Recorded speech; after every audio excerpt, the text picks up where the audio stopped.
The hammer came down with a sound that echoed through the courthouse steps like a gunshot. It was a final, damning sound, and for every other person sold into a debt contract that morning, it had been the breaking point.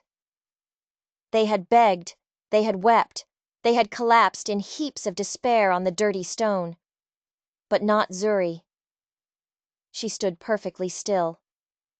Her hands were folded neatly in front of her, her back was straight, and she watched the man who just bought her, Clayton Johnson, count out his money with an expression that gave absolutely nothing away. Clayton expected tears. It was part of the transaction for him, a little bonus. He expected pleading, the broken, whimpering spirit he was so accustomed to seeing in his acquisitions. What he got instead was a woman who met his gaze directly, her eyes as cold and hard as river stones. The stare made his jaw tighten with a flash of raw displeasure. He wasn't used to this. Not from someone like her. "You got something to say, girl?" he asked, stepping closer, crowding her space, using his size to assert the dominance he felt she was challenging. "No, sir," she replied, her voice as steady as her gaze. "Nothing at all." But there was something in those eyes Clayton couldn't read. It wasn't defiance, not exactly. It was something deeper, a settled kind of knowledge that made him feel like he was the one being measured. It felt like she was seeing right through the cruel rancher persona to the rotten core beneath. What Clayton Johnson didn't know, couldn't possibly know, was that Zuri had spent her childhood in New Orleans learning languages from sailors and merchants, languages that men like him assumed she could never understand. What he couldn't see, tucked away in a hidden sheath beneath the worn fabric of her dress, was a razor-sharp blade she prayed she would never have to use. And what neither of them could ever predict was just how dangerous their collision was about to become. Because while Zuri carried secrets that could burn his entire empire to the ground, Clayton wielded a power and a cruelty that had destroyed every single person who had ever dared to cross him. One of them had been underestimated their entire life. The other had never faced a soul who refused to break. The only question was, which force would prove stronger when they finally, inevitably clashed? The wagon wheels carved deep, angry ruts in the dusty trail as Clayton Johnson drove Zuri toward his ranch. She sat in the back, her hands bound with a coarse rope that bit deep into her wrists, but she didn't complain. She watched the landscape shift from the scattered buildings of the town to endless, unforgiving stretches of scrubland. The sun beat down without mercy, but she never asked for water. She just watched. Clayton glanced back at her every few minutes, studying her reflection in the wagon's polished metal rim. Most of his new acquisitions were a sobbing mess by now, begging him to reconsider, making promises they could never keep. But this one just sat there, her eyes scanning the horizon, taking in every landmark, every turn in the road, as if she were committing the entire route to memory. "You planning to run?" he finally asked, yanking the reins harder than he needed to, making the horses snort in protest. "No, sir," Zuri replied, not a flicker of hesitation in her voice. "Wouldn't get far." Her answer bothered him more than defiance ever could have. It was too logical, too calculated. It wasn't the answer of a person who was scared of being caught. It was the answer of someone who had already weighed every option and dismissed escape as simply inefficient. Not impossible. Inefficient. The distinction made the hairs on his arms stand up. The ranch finally came into view as they crested a small, dusty hill. It wasn't just a ranch. It was a fortress. 3 long, grim-looking buildings were arranged around a central courtyard, with corrals sprawling out in every direction like skeletal fingers. Zuri did a quick, silent count. 27 people, scattered across the compound, all of them working with a quick, jerky purposefulness. Fear had its own particular rhythm, and she recognized the beat immediately. Clayton brought the wagon to a grinding halt near the largest building and climbed down. "Get out." Zuri stood, her legs stiff from the long ride.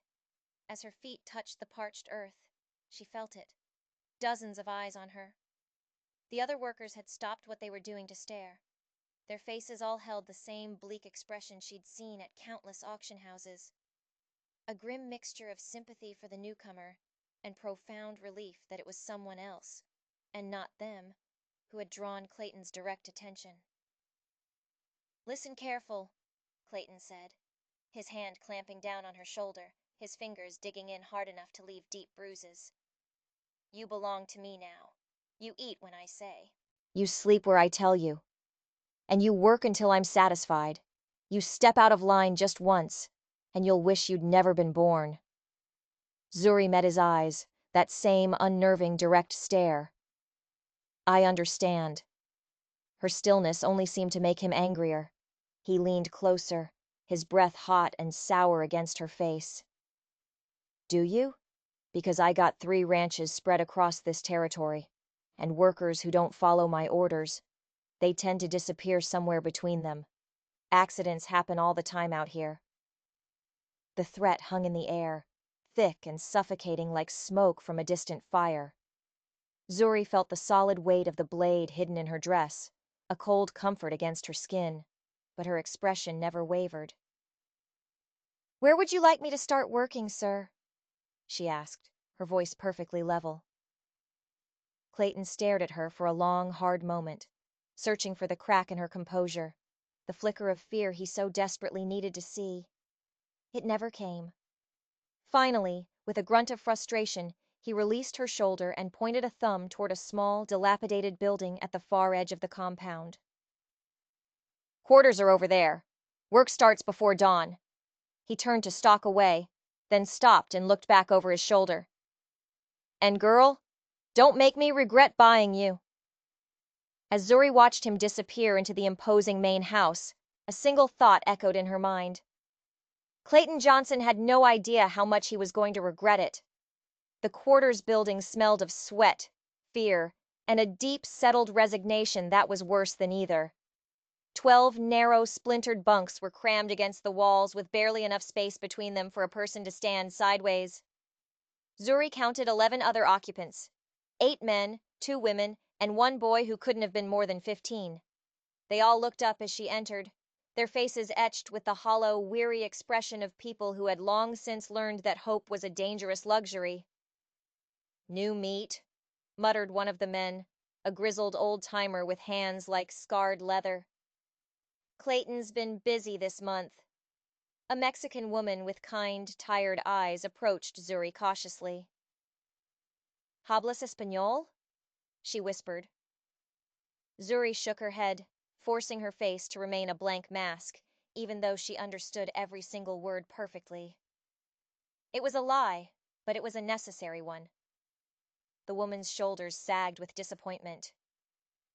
"Don't matter anyway," the woman, Rosa, continued in broken, heavily accented English.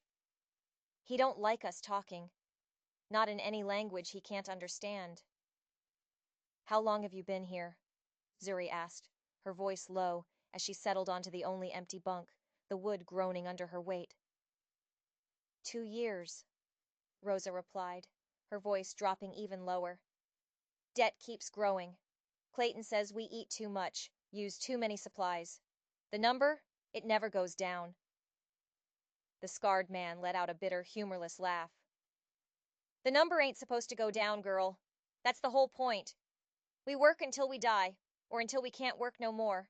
Then, we disappear." Zuri absorbed this information without any visible reaction, but inside, her mind was a whirlwind of calculations. 12 people in this bunkhouse. 27 total she had counted outside. That meant 15 others were housed somewhere else, probably split between the other 2 ranches Clayton had mentioned. This was a bigger operation than she had anticipated. "What kind of work?" she asked. "Cattle, mostly," said the young boy, his voice barely a whisper. His name was Miguel. "But Clayton, he's got other business too. Men come at night sometimes. They bring wagons. We load them. We don't ask questions." Rosa shot the boy a sharp, warning look. "Miguel, calate." The boy fell silent instantly, his eyes wide with fear, but the damage was done. Zuri had heard enough. It confirmed her suspicions. Clayton's operation extended far beyond legitimate ranching. The pieces were starting to form a dark and bloody picture in her mind, though she was still missing the crucial details, the ones that would give her the leverage she needed. A bell clanged somewhere outside, a sharp, demanding sound that cut through the stale air. "Dinner," Rosa said, standing wearily. "We get one meal, then we sleep. Work starts again in 4 hours." As they filed out toward a crude outdoor kitchen, Zuri watched the way the other workers moved. Heads down, shoulders hunched. They never, ever made eye contact with the three armed men who watched them from strategic positions around the compound. These weren't just overseers. They were guards. The food was a thin, watery soup and a hunk of stale bread, barely enough to sustain a person doing grueling physical labor.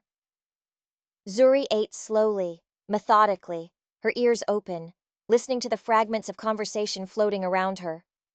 Most spoke in heavily accented English, but she caught occasional words in Spanish and, from one table over, what sounded distinctly like French. Just then, a tall man with a rifle slung over his shoulder strolled past their table.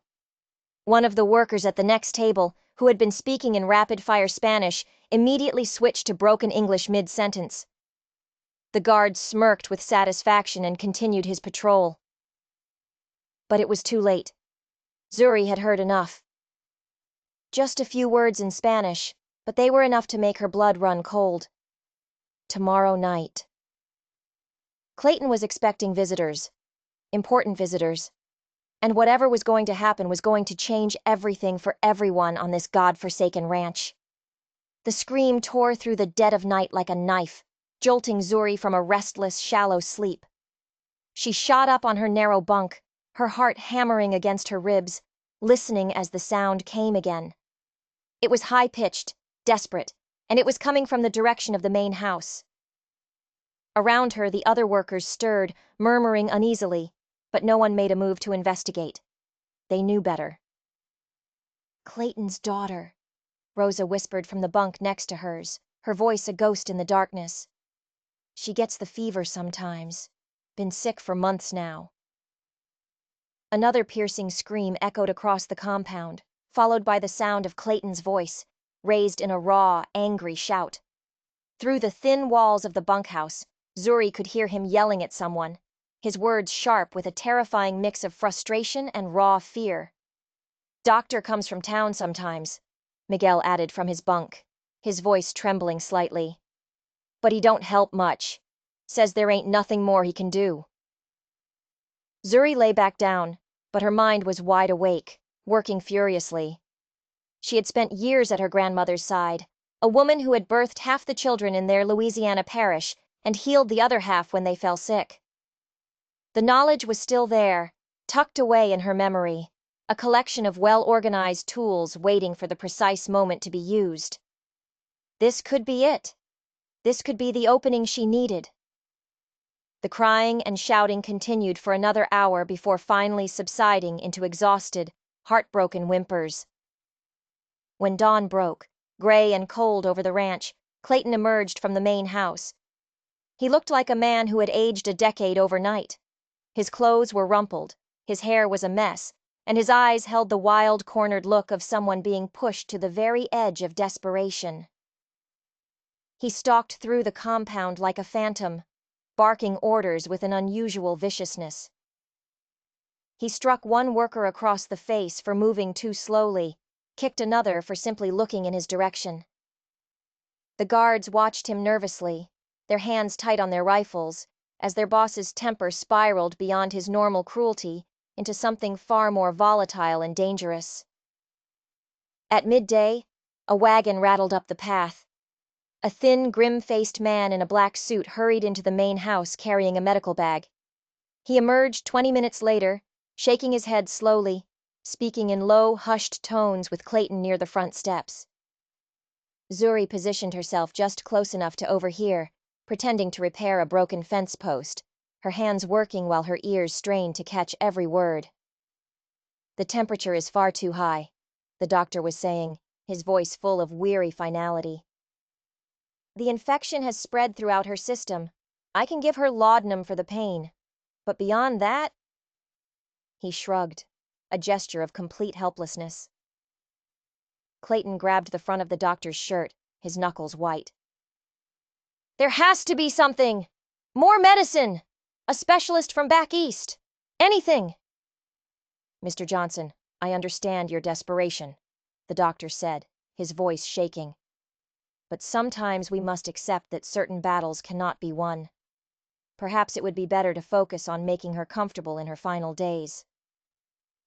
The sound Clayton made was somewhere between a guttural growl and a choked sob. He released the doctor so abruptly that the smaller man stumbled backward, nearly falling off the porch. "Get out," Clayton said, his voice deadly quiet. "Get out and don't come back unless you have something useful to say." As the doctor's wagon disappeared down the dusty trail, Clayton stood alone on his porch, a statue of impotent rage, staring at nothing. And for the very first time since she had arrived, Zuri saw something other than cruelty in his face. She saw the raw, abject terror of a father watching his only child die, powerless to stop it. It was exactly the crack in his armor she had been waiting for. Zuri waited until the sun began its slow, bleeding descent toward the horizon before she made her move. Clayton had spent the entire afternoon pacing the compound like a caged wolf, snapping and snarling at anyone who came within reach. The other workers gave him a wide, fearful berth, but Zuri approached the main house with steady, deliberate steps. "Mr. Johnson," she called from the bottom of the porch steps, her voice clear and calm. He spun around, his face a twisted mask of rage at being interrupted. "What do you want?" "I might be able to help your daughter." The words hung in the hot, still air. Clayton's expression shifted from pure anger to something far more dangerous. A predatory, disbelieving suspicion. "What did you say?" "I have some knowledge of healing. Herbs, remedies. My grandmother taught me before she died." For a long, terrifying moment, Clayton looked like he might just strike her down right where she stood. "You think some slave woman's folk remedies are going to save my daughter when a real educated doctor can't do a thing?" The insult was a physical blow, but Zuri forced herself to remain calm, to keep her voice even. "I think your daughter is dying, Mr. Johnson, and you are completely out of other options." His hands clenched into tight, white-knuckled fists. She could see the war raging inside him. The desperate, primal need to save his child was battling against every racist, arrogant belief that told him she was less than human, that her knowledge was worthless. Pride versus desperation. It was a war she knew desperation would win. "If you're lying to me," he said finally, his voice a low, barely controlled growl. "If you're trying to get into my house to steal something, or cause some kind of trouble, I will make your death last for weeks." "I understand," she said. Clayton stared at her for another long, agonizing moment, his eyes boring into hers, trying to find a lie. Then, with a sudden, jerky motion, he jerked his head toward the front door. "Come on, then. But if this is some kind of trick—" The interior of the main house was larger and more opulent than Zuri had expected. Heavy, dark wood furniture and thick, expensive carpets spoke of considerable wealth likely squeezed from the blood and sweat of the people in his debt. Clayton led her down a long hallway, lined with portraits of stern-faced men and women, their painted eyes seeming to follow their progress with silent disapproval. The child's room was at the very end of the hall. The smell hit Zuri before she even crossed the threshold. The sour metallic odor of sickness, mixed with the cloying, artificial sweetness of medicines that were no longer working. A little girl, maybe 8 years old, lay in a massive 4-poster bed, her small frame dwarfed by the elaborate headboard. Her skin was flushed a dangerous, angry red with fever, and her breathing came in short, labored gasps. Zuri moved to the bedside and placed her hand gently on the child's forehead. The heat was like a furnace. The fever was dangerously high, but she had seen worse. More importantly, she recognized the specific combination of symptoms.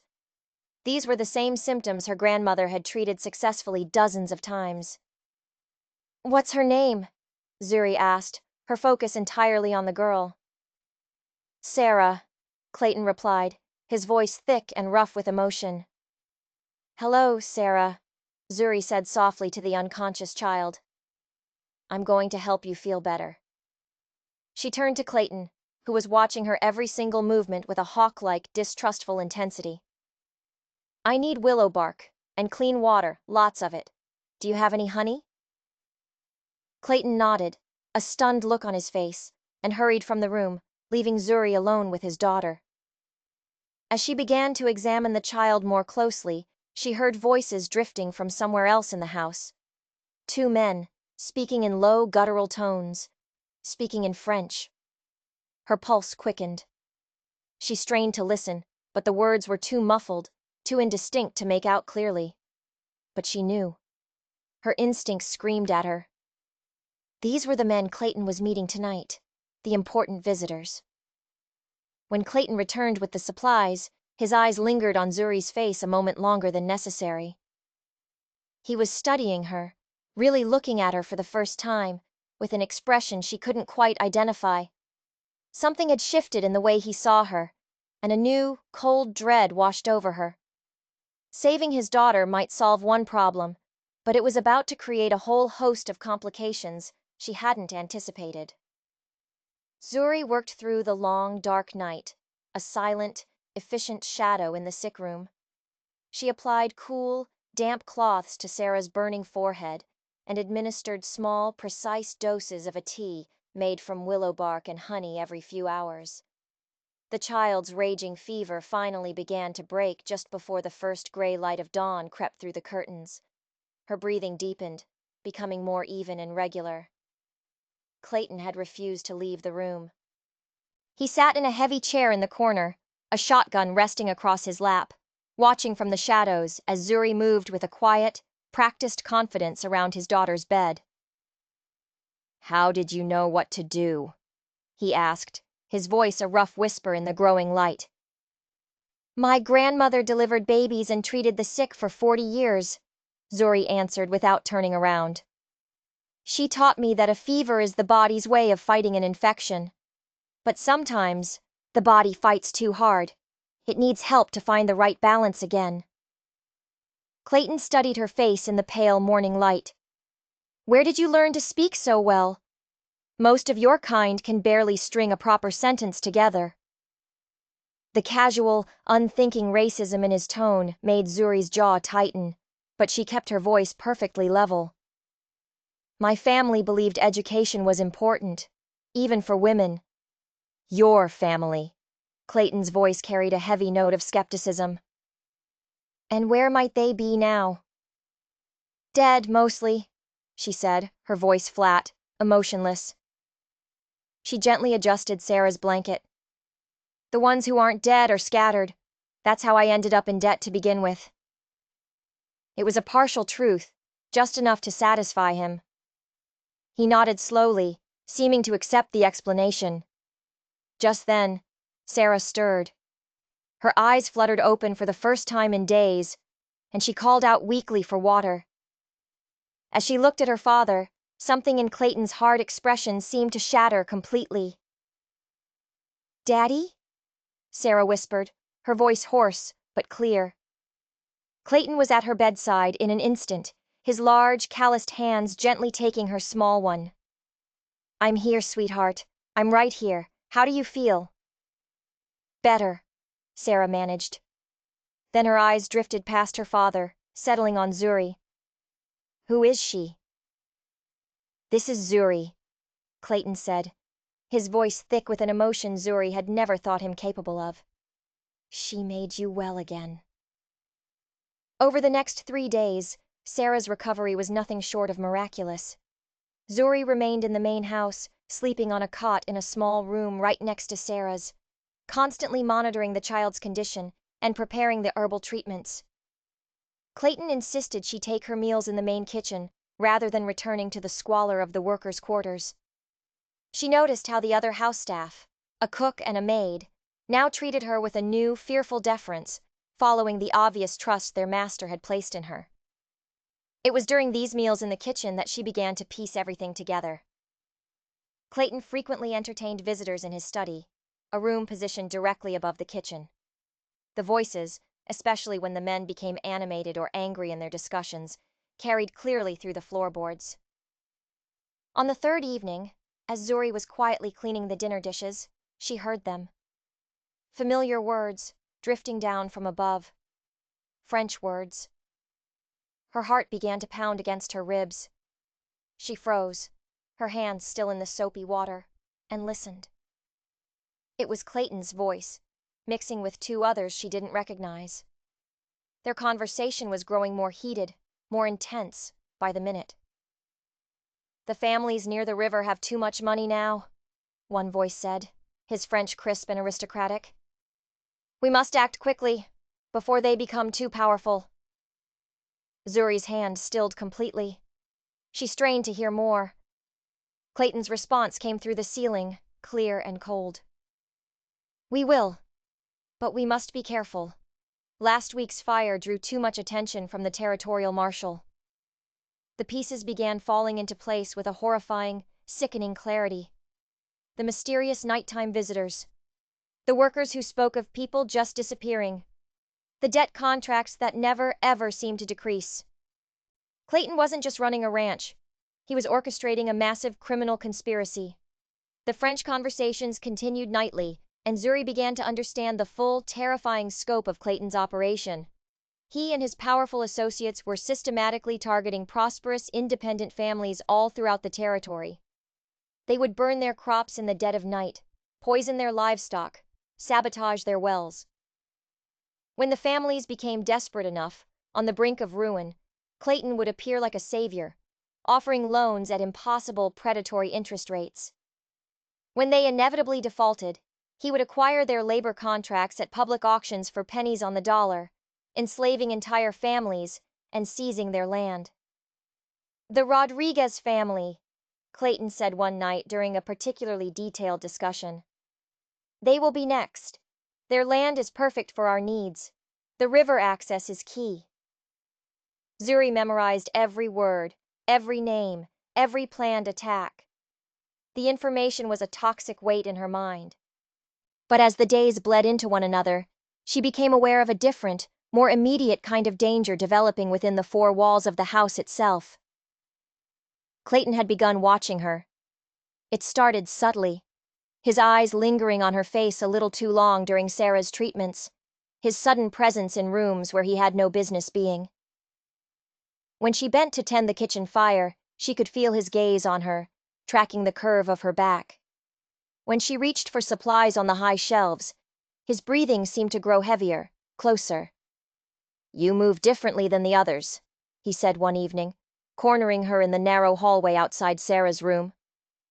Zuri kept her expression a perfect neutral mask, despite the way he was standing too close, blocking her only path of retreat. "I don't understand what you mean, Mr. Johnson." "Graceful," he said, his eyes traveling down the length of her body with an undisguised, predatory hunger. "Like you were raised to be something more than just a field hand. Makes a man wonder what other hidden talents you might be hiding." The threat in his words was as sharp and clear as a drawn knife. Zuri forced herself to remain perfectly still. "I should check on Sarah." Clayton stepped even closer, so close she could smell the whiskey on his breath. "Sarah's sleeping. She doesn't need you right now." His hand moved toward her waist. Zuri felt the familiar, solid weight of the blade hidden in her dress. Every muscle in her body tensed. She calculated the distance, the angle, the single fastest motion to reach his throat. But killing him now would mean Sarah's certain death when the fever inevitably returned. It would mean the Rodriguez family would burn next week, with no one left to warn them. "Mr. Johnson," she said, her voice dangerously quiet. "Your daughter might wake up. She might need me." Something in her tone, A sliver of ice must have penetrated his alcohol-fueled haze. He paused, his hand hovering just inches from her body. For a heart-stopping moment, the hallway was completely silent, filled only with the sound of their breathing. Then, footsteps echoed from the front of the house, followed by voices calling Clayton's name. His associates. They had arrived for another one of their planning sessions. Clayton's hand dropped to his side. He stepped back with obvious, angry reluctance. "Go tend to Sarah," he said, his voice rough with frustration. "But this conversation, it isn't finished." As he walked away to greet his guests, Zuri leaned against the wall, her heart pounding a frantic rhythm against her ribs. She had escaped this time, but Clayton's behavior was escalating. Soon, his base desires would overcome his caution, and she would be forced to face an impossible choice between her mission and her own survival. From the study below, she could already hear the familiar, hated rhythm of the French conversation beginning. Tonight's discussion would be crucial. They were finalizing the plans for the Rodriguez attack. But as she made her way back to Sarah's room, Zuri couldn't shake the terrifying feeling that time was running out. In more ways than one. The blade pressed against her ribs with each step, a cold, hard reminder that some battles don't wait for the perfect moment to be fought. 3 nights later, Clayton found her.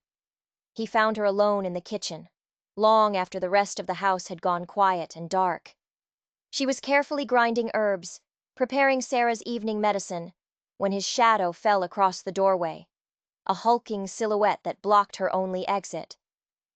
The smell of whiskey was a heavy, suffocating cloud around him, and his shirt was partially unbuttoned, revealing the coarse, dark hair beneath. "Working late again," he said.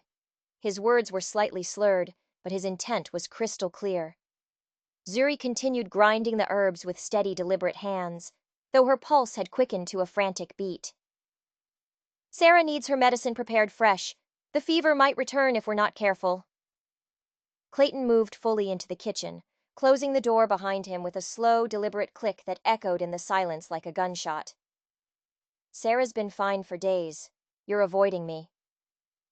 "I'm doing my job, Mr. Johnson." "Your job." He laughed, a short, ugly sound with no humor in it. "Your job is whatever I say it is, and right now, I'm thinking your talents are being wasted in that sick room." Zuri felt the cold, familiar weight of the blade pressed against her ribs. As Clayton stepped closer, her mind raced, a blur of possibilities and consequences. If she killed him now, Sarah would die. The Rodriguez family would burn in 4 days, just as the men in the study had detailed. Dozens of other families would continue to fall into his debt trap, their children sold at auction, just as she had been. Her entire mission would fail. But if she let this happen, if she sacrificed herself to preserve that mission, would she even survive the night to warn anyone? Clayton's hand touched her shoulder, his fingers coarse and hot against her skin, tracing a slow path down her arm with a possessive familiarity that made her stomach turn. "You're not like the others," he murmured, his breath hot and foul against her neck. "There's something refined about you, educated. It makes a man curious about what lies beneath all that composure." Zuri's hand moved, an imperceptible shift toward the hidden blade.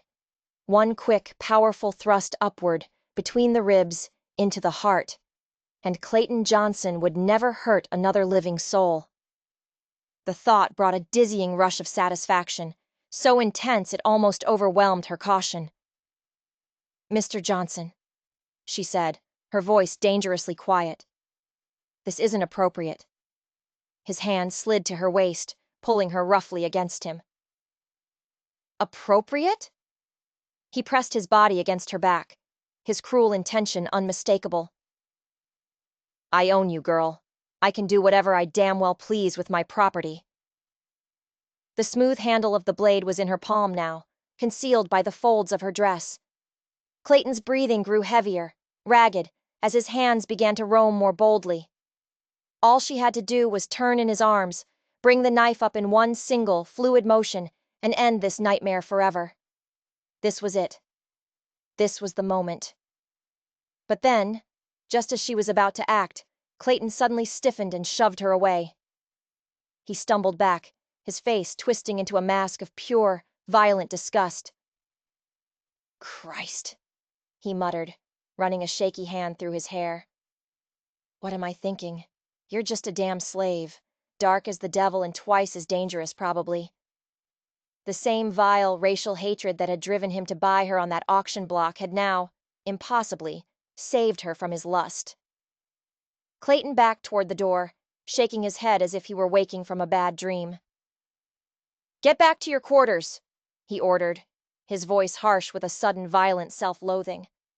"And stay the hell away from me unless Sarah needs tending." As the kitchen door slammed shut behind him, Zuri remained motionless, frozen in the center of the room, the blade still clutched tight in her trembling hand. She had been saved by the very prejudice that enslaved her. The bitter, soul-crushing irony of it was almost too much to bear. The opportunity she had been praying for came just 2 days later. Clayton announced he would be traveling to his northernmost ranch to oversee a large cattle transfer. As he prepared to leave, Zuri watched from Sarah's window. He was giving detailed instructions to his foreman, speaking partly in English and partly in French, a deliberate tactic to ensure the general workers couldn't understand the full scope of his orders. "And this letter for Henri," Clayton said, handing a sealed envelope to one of his grim-faced associates. "It must leave tonight. Tell him everything must be ready for tomorrow night." Zuri's blood turned to ice in her veins. Tomorrow night. That meant the Rodriguez attack was imminent. Not in 4 days as she had originally thought. The timeline had just accelerated, and she was suddenly, terrifyingly, out of time.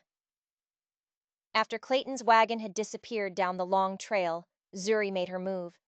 She waited until the associate placed the sealed letter on the large desk in Clayton's study. Then, she approached the house servant, a nervous, timid man who had been tasked with delivering it to town. "Mr. Johnson asked me to double-check that letter before you leave," she said, her voice a calm, confident lie. "He's concerned there might be an error in the address." The servant, a man who clearly lived in mortal fear of making any kind of mistake, handed over the envelope without a single question. Zuri quickly memorized every detail of the letter's exterior, the specific wax seal, the handwriting. Then, in the steamy heat of the kitchen, she carefully steamed it open. The contents were written in elegant, flowing French, and they confirmed her absolute worst fears. Henri was to position his men around the Rodriguez property at midnight. The barn was to be set ablaze first, creating a diversion. Then the main house, if the family resisted evacuation. Any livestock that survived the fire were to be poisoned before dawn. The letter concluded with chillingly clear instructions for Henri to ensure that no witnesses remained to describe the attackers. Zuri's hands shook as she carefully resealed the letter and returned it to the waiting servant. Her mind was racing. She had perhaps 18 hours to warn the Rodriguez family, but she couldn't do it alone. She needed help to get a message to them. Help that could only come from the Spanish-speaking workers, the very people she had been lying to since the moment she arrived. That evening, as the workers gathered for their meager dinner of thin soup and stale bread, Zuri positioned herself near Rosa and Miguel.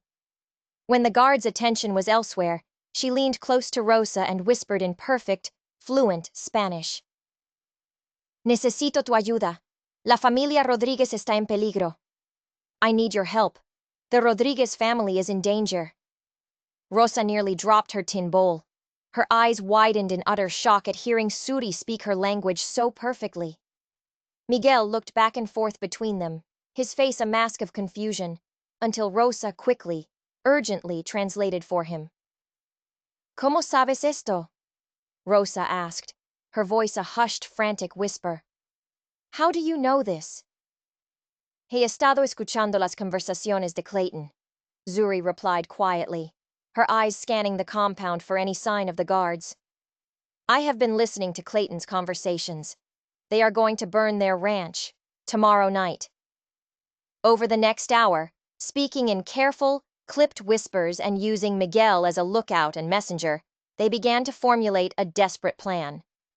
Rosa's cousin, Carlos, worked for a neighboring family, the Hernandezes, who traded regularly with the Rodriguez ranch. Miguel knew the hidden winding trails that connected the properties, trails the guards didn't patrol. Together, they could get a warning to the Rodriguez family before midnight tomorrow. But just as they were finalizing the last details, one of the armed guards, a big man with a perpetually suspicious scowl, approached their table. His gaze moved slowly, deliberately, between their three faces. "You three been talking an awful lot tonight," he said, his voice a low drawl. "What's so important that it can't wait for lights out?" Zuri felt her heart hammering against her ribs like a trapped bird. Rosa and Miguel both froze, their eyes wide with terror, looking to her for an answer, any answer, that wouldn't get them all killed. Zuri met the guard's suspicious stare without a single flinch. "Rosa was just telling us about her sick child back home," she said, her English calm and steady. "And Miguel, he lost his mother to the same fever that nearly took Sarah. We were just sharing remedies." The guard's hard expression softened almost imperceptibly at the mention of Sarah. The story of the girl's miraculous recovery had spread like wildfire throughout the ranch. It had made Zuri something of an untouchable figure, a fact she was now using to her full advantage. "Well, keep it quiet," the guard grumbled. "Some of the others are trying to sleep." As he moved away, Rosa let out a long, shuddering breath and gave Zuri a look of deep, grudging respect. Miguel nodded toward the darkness beyond the compound fence. "My cousin Carlos," he whispered in Spanish. "He works for the Hernandez family. They trade with the Rodriguez every week." Within the hour, they had constructed a fragile, desperate chain of communication that stretched across 3 counties. Carlos would ride for the Hernandez ranch before dawn, carrying the warning about the planned attack. The Hernandez family, in turn, would send out riders to warn not only the Rodriguez family, but also the Morales, Santos, and Martinez families, all names Zuri had plucked from Clayton's late-night conversations, all of them future targets. But Zuri knew, with a certainty that chilled her to the bone, that simply warning the families would not be enough. Clayton's evil operations spanned 3 ranches and involved dozens of ruthless associates. Even if tomorrow night's attack failed, he would just regroup. He would continue destroying lives, family by family, until someone stopped him. Permanently. "We need more than just warnings," she told Rosa, in a low, intense voice as they walked back toward the dark, silent quarters. "We need evidence. Evidence that will convince people to finally act." Rosa's tired eyes hardened with a new, fierce understanding. "You want to destroy him." "I want to free everyone he's ever enslaved," Zuri replied, her voice as cold and hard as the blade hidden beneath her dress. "And I want to make sure he can never do this again."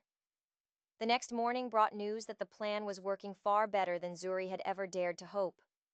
Miguel's cousin had reached the Hernandez ranch before the sun had even crested the horizon, and riders were already fanning out across the territory like an avenging wind, carrying the urgent warnings. More importantly, the families were not simply fleeing. They were organizing. They were fighting back. The Rodriguez family had sent a desperate message to the territorial marshal, providing detailed descriptions of the strange men who had been seen scouting their property over the last week. The Hernandez and Santos families were gathering their own armed groups, preparing to intercept Clayton's associates before they could escape after the failed attack. Even families who had not yet been targeted were contributing men, horses, and resources to the effort. A silent, simmering rage that had been building for years was finally boiling over. By noon, the workers' quarters buzzed with hushed, excited conversations in Spanish as news filtered back through their makeshift network. Clayton's associates had walked straight into a carefully prepared trap. Henry and 3 of his men had been captured by an armed posse of ranchers while attempting to set fire to the Rodriguez barn. Under intense interrogation by the territorial marshal, they had cracked. They had revealed the locations of Clayton's other 2 ranches and had provided a complete, damning list of his criminal associates. But the most important piece of information came from Henry himself. In exchange for the promise of a reduced sentence, he had revealed the location of Clayton's personal safe, hidden behind a portrait in his study. And he had provided the combination. Inside that safe, Henri claimed, were years of correspondence, letters and ledgers detailing every criminal act, every family destroyed, every debt fraudulently acquired. It was the proof they needed. Rosa found Zuri by the corral as the sun began to set, painting the sky in fiery streaks of orange and red. "Los federales están en camino," she said quietly, her voice trembling with a mixture of fear and hope. "The federal marshals are coming. But Clayton will return tomorrow morning. And his men here, they don't know yet what has happened." Zuri nodded, her eyes scanning the compound. The guards were still maintaining their normal, lazy routine, completely unaware that their criminal empire was crumbling to dust around them. Tomorrow would bring a reckoning that had been years in the making, and she intended to be there, front and center, when Clayton Johnson finally faced the consequences of his boundless cruelty. But first, she had one last dangerous task to complete. Tonight, while the guards were distracted by Clayton's absence, she would retrieve those documents from his safe. She would get the evidence and ensure that every last piece of it was preserved for the trials that would follow.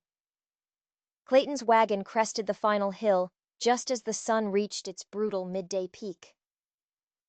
Zuri watched from Sarah's window as his confident, arrogant expression transformed, second by second, into confusion, then disbelief, and finally, into raw, animal terror. The ranch compound was completely surrounded. Dozens of federal marshals on horseback formed a tight, unbreachable ring, their badges glinting like angry stars in the harsh daylight. His armed guards were already in custody, their weapons confiscated, their hands bound tightly behind their backs, their faces masks of shock and betrayal. Zuri had spent the night in a fever of adrenaline. Using the combination Henry had provided to the marshals via the rancher's network, she had slipped into Clayton's study and opened the hidden safe. The evidence she found was even more overwhelming than she had imagined. There were detailed, handwritten records of every arson attack, every fraudulent debt contract, every family systematically destroyed. Letters, written in both French and English, proved that Clayton's monstrous operation extended far beyond Texas, reaching into 3 other territories, all held together by a shadowy network of corrupt officials and ruthless criminal associates. Clayton tried to turn his wagon around, to make a desperate run for it, but mounted marshals blocked every possible escape route. As he was dragged, shouting and cursing, from the driver's seat and forced to his knees in the dirt, Zuri made her way calmly downstairs to witness the final, spectacular collapse of his power. "Clayton Johnson," the lead marshal announced, his voice booming across the silent courtyard. "You are under arrest for conspiracy, arson, fraud, and human trafficking. You have the right to remain silent, though I seriously doubt that will serve you well, considering the evidence we've recovered." Clayton's face was pale with shock, his eyes darting wildly around the compound, trying to process the absolute reality of his situation.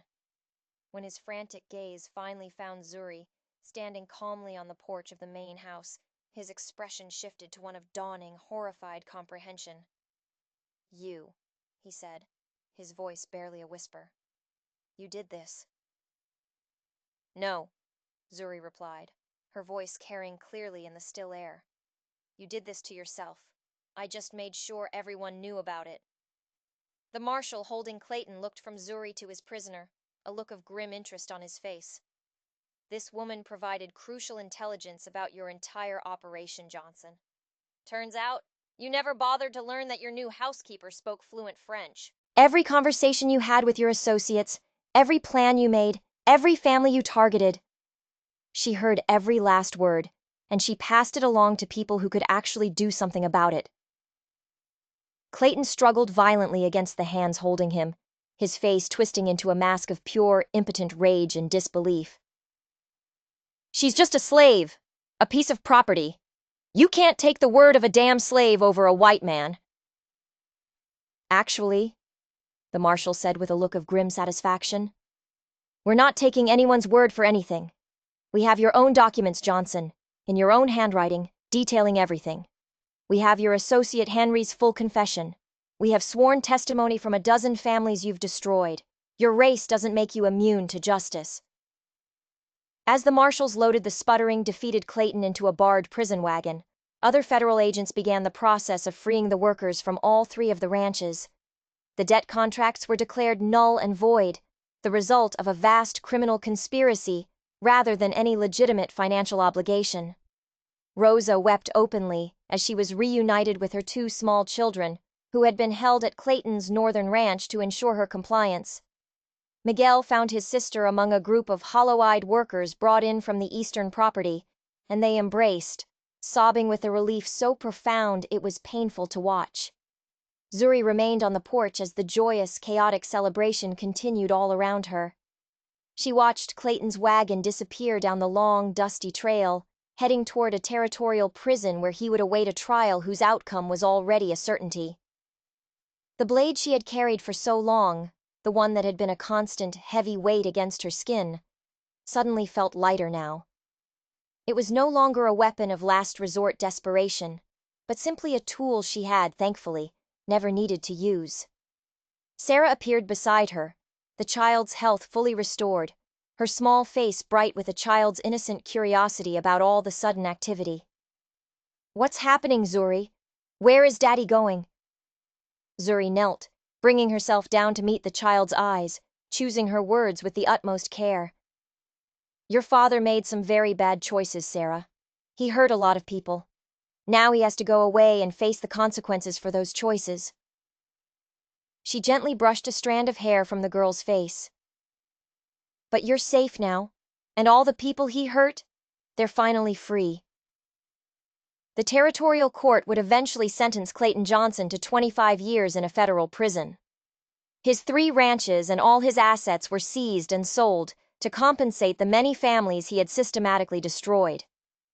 The workers he had enslaved through his fraudulent debt contracts were not only freed, but were awarded monetary damages from the sale of his properties, giving them a chance to build new lives. And Zuri, who had entered Clayton Johnson's world as a piece of property to be bought and sold, walked away a free woman, with enough money to start a new life anywhere she chose. Justice, she reflected as she rode away from that place for the last time, sometimes takes a very long time to arrive, but when it finally comes, it's worth the wait. If you enjoyed this story of courage and justice, click the video on your screen now to watch another unforgettable Western tale where determination and intelligence triumph over cruelty. Don't forget to subscribe and hit that notification bell so you never miss a new story.